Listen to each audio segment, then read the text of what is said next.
جب اللہ اپنے بندوں سے محبت کرتا ہے تو اس کے عمل کا ثواب بڑھا دیتا ہے۔ الحمدللہ پڑھو گے، ایک لفظ پر اللہ 10 نیکیاں دے گا، اور گناہ ہو جائیں تو اللہ ایک ہی گناہ لکھے گا۔ یہ کیوں؟ اے میرے بندے، میں تجھ سے محبت کرتا ہوں۔ اور پھر بندہ بیمار ہو جائے، اللہ کہتا ہے کہ میرا ایمان والا بندہ جب کوئی بیمار ہو جائے اور پھر وہ کراہتا ہے، اللہ اس کراہنے پر اسے اجر و ثواب دیتا ہے۔ کیوں؟ میرے بندے، میں تجھ سے محبت کرتا ہوں۔ بندہ بیمار ہو، دائیں جانب یا بائیں جانب کروٹ لے، اللہ رکوع سجدے کا ثواب دیتا ہے۔ کیوں؟ اے میرے بندے، میں تجھ سے محبت کرتا ہوں۔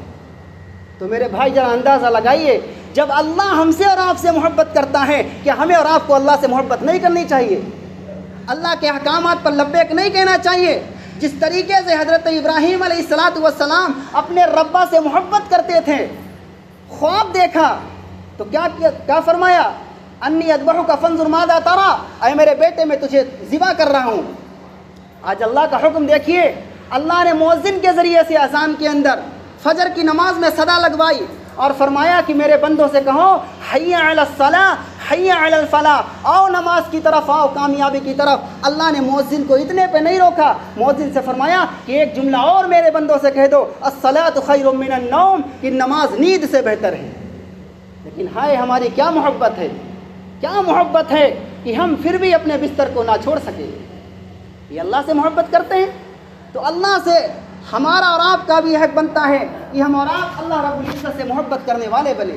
اب ظاہر سی بات ہے، انسان کو جس سے محبت ہوتی ہے، جس سے لگاؤ ہوتا ہے، جس سے پیار ہوتا ہے، اس کی ادائیں اپناتا ہے۔ اس کے بال کیسے ہیں، اس کا چہرہ کیسا ہے، اس کا لباس کیسا ہے، اس کا کھانا پینا کیسا ہے، اس کا اٹھنا بیٹھنا کیسا ہے۔ اور اللہ کے بارے میں یہ ہے، قل هو اللہ احد اللہ الصمد لم یلد ولم یولد، اللہ بے نیاز ہے، اللہ ساری چیزوں سے بے نیاز ہے۔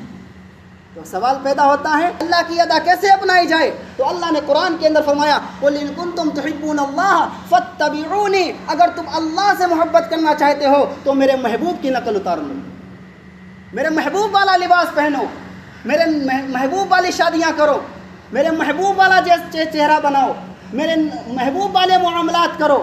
آج ہم اپنا گلا جھانکیں، ہم دم تو بھرتے ہیں کہ ہمیں اللہ اور اس کے رسول سے محبت ہے، لیکن جب ہمارے گھروں کے اندر شادی ہوتی ہے تو میرے بھائی بتائیں، اس شادی کے اندر کتنی زیادہ اللہ کے رسول صلی اللہ علیہ وسلم کی سنتوں کو پامال کیا جاتا ہے۔ ارے انسان اور جانور کے اندر اللہ کے رسول صلی اللہ علیہ وسلم فرق کرنے کے لیے آئے ہیں۔ جانور بیٹھا ہو، اسے کھانا ڈالیے، دیکھے وہ کھڑا ہوتا ہے بیٹھا رہتا ہے۔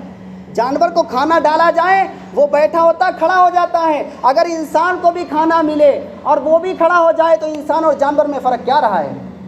تو اللہ کے نبی علیہ السلام ہمیں اور آپ کو انسان بنانے کے لیے آئے۔ قرآن اولئک کالانعام بل ہم اضل، تم جانور تھے بلکہ جانور سے بھی زیادہ گرے تھے۔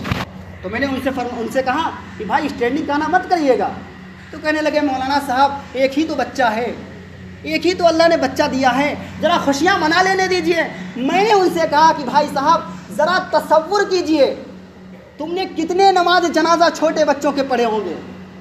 جس اللہ نے تمہارے بیٹے کو جوان کر دیا ہے، جس اللہ نے تمہیں خوشی کا موقع فراہم کیا ہے، وہ اللہ اگر چاہتا تو تمہارے بیٹے کو ماں کی گود میں بھی تو موت دے سکتا تھا۔ وہ اللہ اگر چاہتا تمہارے بیٹے کو بھری جوانی پہ بھی تو موت دے سکتا تھا۔ کیا تم نے اپنے کندھوں کے اوپر نوجوانوں کے جنازے نہیں اٹھائے ہیں؟ خیر الحمدللہ ان کو یہ بات ہماری سمجھ میں آئی۔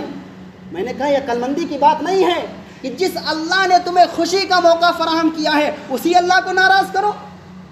دنیا کے اندر سب کو راضی کرنا بڑا مشکل ہے، صرف 2 لوگوں کو راضی کر لو، دنیا میں بھی سکون ملے گا، اللہ کے یہاں بھی سکون ملے گا۔ کون؟ اللہ اور اس کے رسول صلی اللہ علیہ وسلم کو۔